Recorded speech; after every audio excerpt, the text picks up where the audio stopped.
waaw mu ngoog salaamaaleykum campement Ngexoox site Yaadikon TV tey moom moo leen dalaloon fii ci mairie bu Ngexoox ñu taxaw ak honorable député Pape Sonko Diouf ñu rafetlu taxawaayam bu baax a baax ci diwaanu campement Ngexoox Pape Sonko ñu lay bàyyi ak mbokki àddina tey dañoo ñëwoon pour ci wàllum sànce bi stade bi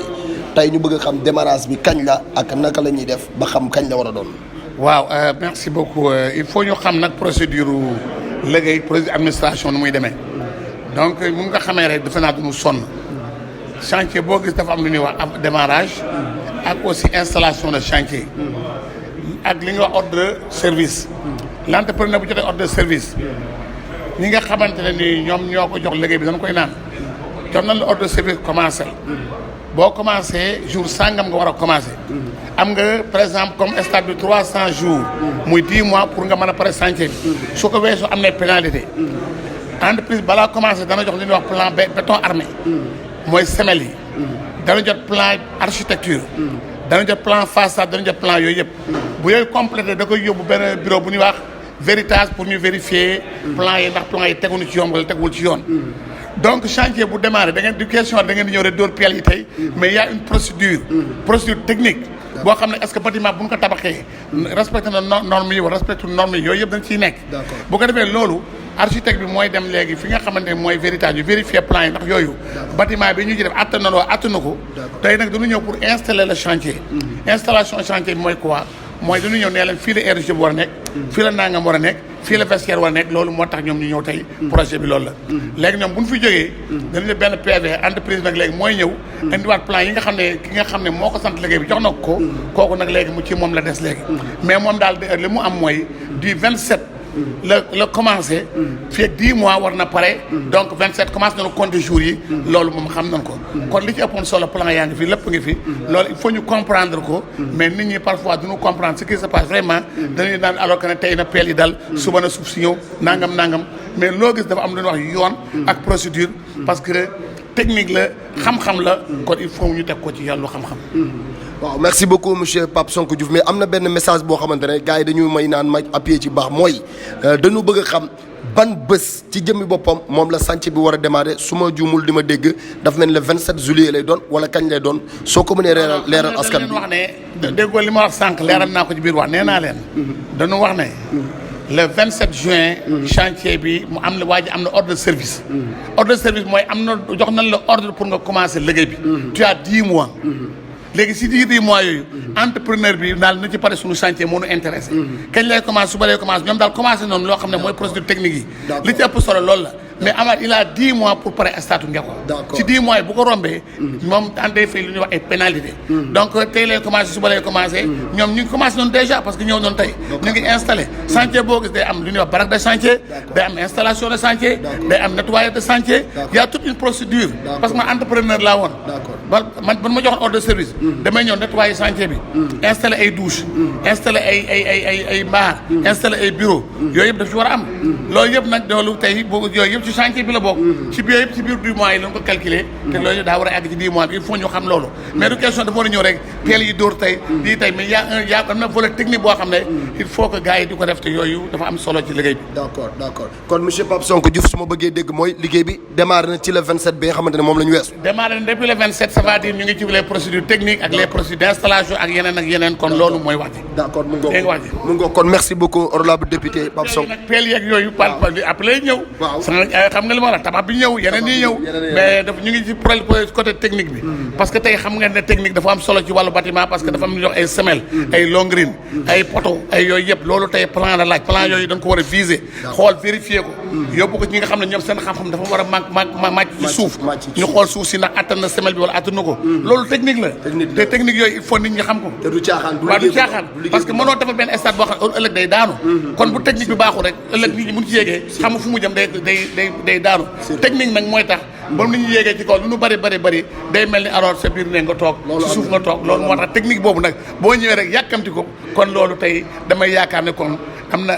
teguwul ci xam-xam te bu tegoo ci xam-xam rek lay indi sécurité nit ñi ëllëg loolu moo tax tey mu am solo man daal su ma bëggee dégg mooy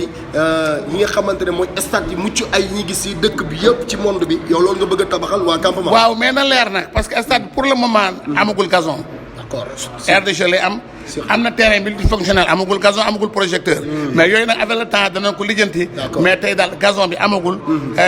dana am li nga xamante ne mooy vestiaire yi bureau yeeg turbines yi ñetti turbines yi. am na ñaari turbine découverte ak benn turbine couverte yooyu yëpp da ciy am ak yooyu quoi xam nga li ma wax. incha allah rabbi yooyu moom dinañ ci liggéey. d'accord mu ngoog ñu ngi koy jaajëfal bu baax a baax honorable député Pape Sonko Diouf mu nekk nit ki nga xamante ne nit ku engagé wu la ci campement Ngexo comme niñ leen koy waxee ak Yaadikon TV abonné leen bon te ngeen commentaire tey j'aime sama gaañ yi dara dootu leen rëcc fii ci information yi bàyyee ko fii ci diwaanu campement Ngexo mu ngoog jaajëfal nañ leen yéen ñëpp dig daje beneen merci beaucoup. donc c'est juste rek pour confirmer les paroles du maire je crois que ni maire wax na essentiel bi tey dañu fi nekk pour démarrage du travaux yi donc officiellement travaux yi démarré na parce que démarrage ça ne veut pas dire que dañuy ñëw rek di gas ak di jaxase ciment non parce que dafa am partie boo xam ni moom mooy jiitu loolu yëpp muy partie administrative te foog naa ni tey jii moom lañ doon matal su ngeen gisee tey terrain bi officiellement mi ngi nekkoon ci loxo commune bi mais jox nañ ko tey AGETIP aussi jox ko entreprise bi nga xam ne mooy Construxen moom moo war a liggéey bi donc muy ouf de soulagement nag ci population Ngexox yëpp surtout ci jeunesse su Ngexox parce que xam nañ ni instant bi amuñu foo xam ni fa la ñuy footballé football bu jaar yoon fa la ñuy footballé nekkul stade niveau footballu Ngexox dafa romb fi ñuy footballé donc tey suñu yàlla dimbalee ba ñu fekkee démarrage travaux yi dañ koy sant bu baax a baax di lancer rek un appel à toute la population surtout à la jeunesse de Ngexox ñu jàpp ci liggéey bi ak nu ñu ci mën a jàppee pour que entrepreneur bi liggéeyal ñu liggéey bu mucc ayib boo xam ne su paree képp ku fi ñëw di doomu Ngexox rek sa xol dina sedd et foog naa ni loolu day bokk ci liy jëmee dëkk bi kanam parce que stade bi dafa nekk priorité ci programme de campagne bi nga xam ne monsieur le maire amoon na ko ci élection yi passé donc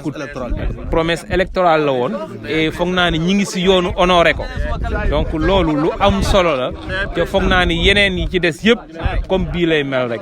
fas nañ yéen incha allah deuxième mandat bi comme niñ ko waxee woon rek dafa nekk mandat boo xam ne mandat wu investissement lay doon def ay infrastructure yoo xam ne yu Ngexox soxla la donc loolu la woon ñuy sant ñëpp di gërëm ñëpp wasalaam. waaw bisimilah rahmaani rahim xanaa sant yàlla aussi pour population bi ñu gën leen informer comme quoi comme un chantier dafa am lu ñuy wax procédure ki nga xam ne mu entreprise bi ne woon nañ ko commencé le 27 bon le 27 bu commencé ça veut dire que il a 300 jours sur 300 jours yooyu mooy 10 mois lañ ko ne chantier prêt mais chantier nag balaa démarrer dafa am lu ñuy wax ay procédures yoo xam ne da nga ko war a teg muy lan bi si jiitu chantier ba war nga dem xool fi nga koy def fan la ba ca topp war nga am lu ñuy wax plan béton armé parce que turbine bi nga xam ne day yëpp ay nit nga xam ne ay 500 wala 1000 personnes da ciy dem boo koy liggéey war na doon technique kon le côté technique loonu nekk nii côté technique bi mooy ba su tey bi nee nañ leen terrain baa ngi noonu mu ngi seen loxo yéen a ko yor yéen a ko li ci nekk yéen la tey mooy démarrage officiel bi kon yàlla dafa defaa ne officiel moom ci waxam nee nañu le 21 dana commencé construction yi maanaam gas yeeg comme ni nga waaj di wax pelle yi la ñuy xaar ak yooyu à partir du 21 yooyu incha allah rabbi lan koy def mais chantier bi daal mën nañu ne démarré na parce que officiellement jox nañ leen site bi jox nañ leen terrain bi la ca des nag mooy ñoom seen bopp nga ñoom ñu ñëw liggéey mbir mi foofu lañ toll. am na mbir mi ci xaw nag muy li nga xam ne fekkuñu ko foon muy toj bâtiment bi loolu bokkul ci li nga xam ne ñooy seen devis mais loolu ñoom ñu ngi ci waxtaan seen biir ñoom ñoo AGETIP ba xam nu ñu koy tojee mais en tout cas officiellement démarré na te aussi ñun ñëpp ñu jàpp ci accompagner leen gunge entreprise bi gunge waa AGETIP remercier aussi le président de son excellence Macky Sall mi nga xamante ne nii ñun lépp lu ñu soxla mu ngi ci mu ngi ñuy jàppale mu ngi ñuy gunge vraiment ak directeur AGETIP bi nga xamante ne suñu xarit la am aussi li nga xam ne mooy yërmande ci jeunesse Sénégal ba xam ne stade bi yàgg na ko jooy directeur mu ne man nag waa Ngexox sama dëkk la xaaral ma jàppale leen stade bi gaaw commencé ba xale yi léegi bu ñuy footballati dootuñu toog ci suuf dañuy nekk ci kaw type équipe yi de football ñu leeral benn mbir mooy terrain bi amagul gazon amagul projecteur mais loolu avec le temps ñu liggéey ci pour ñu mën a am yooyu yëpp incha allah rabbi loolu am naa yaakaar ne dana. durée du chantier. mooy 10 mois yi ma la 300 jours à partir du 27 lañ ko commencé compter nag ça veut dire que entreprise bi du 27 ba léegi comment mu ngi ci biir délai donc si 300 jours yi daal chantier bi war na pare ñu délivrer ko bu ko passé nag loolu am na yeneen procédures yu ay comme lan ay nu mu tuddati ay pénalité mais ci biir wax ji itam nee nañu mën na mu def avenant mooy lan mooy dem na ba ci biir xaalis amaat na ñu jëlaat xaay dolli ñu ne nañ def li nga xam ne mooy pelouse ak ay projecteurs yooyu aussi danañ ci liggéey ba incha allah rabbi daal am naa yaakaar ne balaa chantier ba pare projecteurs yooyu ñuy njort mën na fi am. kon daal mois de avril 2023 ku ñëw fii da nga gis ne tubaab nuroo naag naar waaye. waaw bëgg nañu daal fii ak déwén incha allah rabbi ñu commencé football fii xale yi commencé football ci stade bi te su boobaa aussi ñun suñu bopp ñun ñooy ñëw inauguré ko yéeg ci kaw équipe yi di football loolu am naa yaakaar plaisir lay doon ci ngeen. loolu 2023 lay doon. incha allah rabbi. su àndee ak dogalu yàlla. mu sàlle dogalu yàlla. koppar yi yëpp yemb na wala dafa am. waaw koppar yi dem na ba xam nga bu njëkk ba waxoon naa leen ko dañoo waxoon la 90 millions stade Ngexo moo waxoon leen ne 90 millions mënu liggéey stade bi jamono yooyu ñu dellu ñu entreprise bi ñu changé affaire yi parce que bu boobaa aussi 90 millions boo ko fi defoon du yegg léegi nag budget bi dem na 230 quelques millions ça veut dire que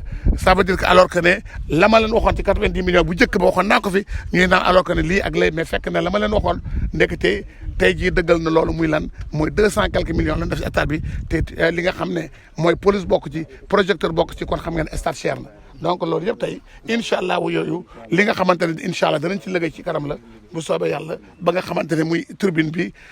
dana am mais projecteur yeeg pelouse bi ñu xool nu ko mën a régler pour ñu mën ko am. ñaar fukki fan ak benn.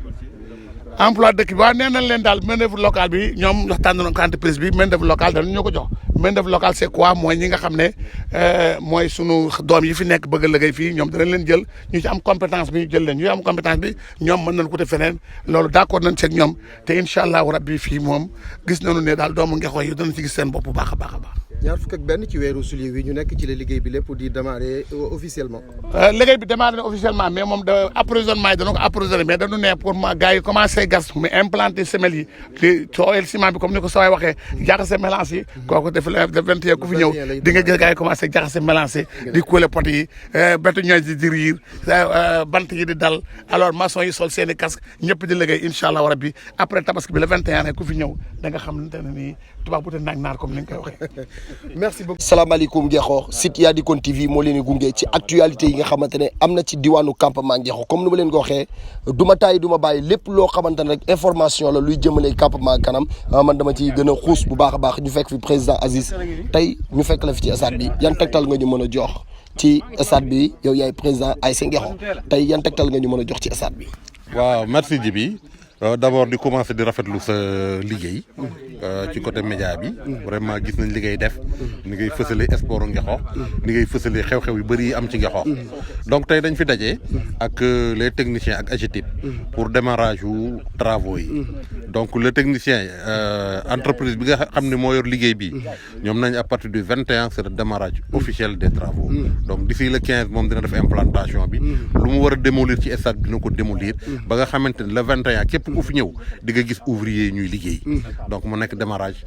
effectif bi voilà donc loolu la donc looloo ñu fi dajale woon tey ñu ciy sant yàlla parce que luñ doon xaar lu yàgg la yow mii gis naa sa ci final yi passé cri de cœur bi nga doon lancé que ne tey bu fi dara xewoon kan mooy nekk responsable wax ko ñëpp di ko dégg et muy dëgg nag muy dëgg parce que stade bii ñu yor ki ko fi defoon macha allah mais population bi dafa yokk ASC yi yokk xam nga population sportive bi yokk donc attanatu ko donc lii bu ñëwee tey ba ñoon war fee daje tey ne dañuy def démarrage sant yàlla la waaw léegi ñu saytu tey li nga xamante ne jeunesse bi dañ ko gën a bëgg mu jaral leen ñuy jël oto dem beneen dëkk ngir mën ko fa am mooy pelouse bi synthétique bi nga xam ne dañ ko soxla ak projecteurs yi pour ñu mën a football guddi tey jii ñu ne loolu démarré guñu ko léegi lan nga mën a wax jeunesse su campement Ngexo pour ñu mën a am yaakaar xam ne ni pelouse bi ak lumière yi dina am incha allah. waaw merci Djibi donc tey je pense que entreprise bi ak AGETIP li ñu wax leer na maanaam maquette bi ñu indil tey turbine la am ay vestiaires ci suuf ay bureau am lépp aire de jeu bi dinañ ko defar dina am benn terrain multifonctionnel maanaam basket handball à côté mais pour l'instant ñoom ci li nga xamante ni moom la ñu financé pelouse synthétique bokku ci projecteur bokku ci mais le technicien de l'AGETIP bi muy wax nee na am na ay avenants yoo xam mën nañ ko def pour puiser ci loolu xool leneen lu ñu mën a yokk ci liggéey bi mais teewul teewul monsieur le maire saisir nañ ko ci waxtaan nañ ci ak moom xamal ko ne bu ñu sañoon maanaam bu ñuy commencé di football fii day fekk mu am synthétique am projecteur moom nag ci mbaaxam nee na dina def kéemtulaay kattanam pour loolu am parce que nag bu ñu waxantee dëgg maquette bi ñu présenté stade bu rafetee nii bu ñu ko waree am te du am pelouse du am projecteur taar bi dina xaw a des bu ñu waxantee dëgg rek taar bi dina xaw a des kon moom monsieur le maire il est conscient de ça xam na ni luy gën a taaral liggéeyam loolu ca la bokk et je sais que à partir de tey dina ci commencé dox te gëm naa ni incha allah dinañ ko am gëm naa ni dinañ ko am ci liggéey bi nga xam ne ñu ngi koy def fii liñ ci mën a génne pour dugal ko feneen ak li nga xamante ne moom ci wàllu boppam dina ko def comme ni mu def ba stade bi ñëw fii dina ko def pour fexe ba ñu am pour synthétique ak ay projecteur voilà. mu ngoo ko yéen a ngi doon déggante président Aziz mu nekk président ASC Ngexo comme ni ñu ko waxee jeunesse su campement Ngexo comme ni ma leen koy waxee chaque jour maa ngi ci seen côté comme ni mu ko waxee lu am la nañu ànd ak dal te xam ne ni lépp loo xamante ne luy nekk ci stade la ci yeneen stade dina am campement Ngexo incha allahu ndax maquette bii ñu tegal ñëpp apprécier nañu ko nee naa ñu rafet na léegi pelouse bi nga xamante ne moo manqué ak projecteur bi incha allahu dina am tepp gën yu réet te ndànk nag jig moo jig ñëpp ko képp ko am doom ju baax nga rek lépp looy am ne da ngay ñaan yàlla am ko ak ndànk tepp gën yu réet mu ngoo ko merci beaucoup lan ngay tàggatoo. waaw di dellu di gërëm ñëpp rek di wax comme ni nga ko waxee rek na ñëpp dal xam ni jéego yi ñuy def nii c'est pour la jeunesse suñu sañoon ren ci stade bii la ñuy football mais am naa yaakaar bu travaux yi démarré déwén incha allah fii la ñuy footballé nawetaan fii la ñuy footballé championnat donc ñu ngi delluwaat di leen gërëm di la gën a encouragé sa liggéey nga gën a am taxawaay vraiment parce que dafa am solo ci Ngexo ñu ngi leen sant di leen gërëm jërëjëf ci merci beaucoup mu ngoog gaa ñi abonné leen ci site Yaadikone TV ngeen commentaire acca mu ngoog j'aime vidéo yi mooy tax moo ñu mën a yombal yeneen information bu mën a ñëw ngeen mën ko seetaan ak daal suba gaa ñi jërë ngeen jëf dig daje beneen. asalaamaaleykum ba léegi bàyyiwuma leen maa ngi nii ci stade bi ñu taxaw président Ismaïla Fall Ismaïla tey dañu bëgg xam lan mooy sa teewaay fii nii ci stade bi. waaw mais ay nuyu ñëpp di nuyu internet yi stade bi de li sunu teewaay mooy ñu xool travaux yi vraiment ni muy débuté ak xool aussi si ban anam lañ koy commencé. waaw lépp rek di wane ni que Ngexo moo ñu ñor tey sunu dëkk la. et on doit venir aussi xool. ndax li ñuy defar vraiment méngoo na ak ñun li ñu bëgg. waaw donc mooy suñu teewaay si invitation le maire. d'accord donc voilà. d'accord mais dégg naa ni liggéey bi départ na depuis le 27 juin bii passé. tey ñu bëggoon a xam yan tegtal nga ñuy jox ci loolu. waaw donc gaa yaa ngi ne. donc nee nañ dañoo ñëw pour démarrer vraiment travaux yi. donc si loolu lañ nekk. d'accord. donc gën a saytuwaat affaire yi xam naa si kanam tuuti dinañ si gën a am information yi des. d'accord mu ngoog gaa ñi Ismaïla moo doon waxtaan ak yéen yaakaar naa ne kenn naatambale wu ko ci àddina mu ngoog kon gaa ñi dañuy gën a avancé wan leen image yi nga xamante ne moom la ñu gis fii ci stade municipal bu Ngexo bii stade bu mag bi acca mu ngoog gaay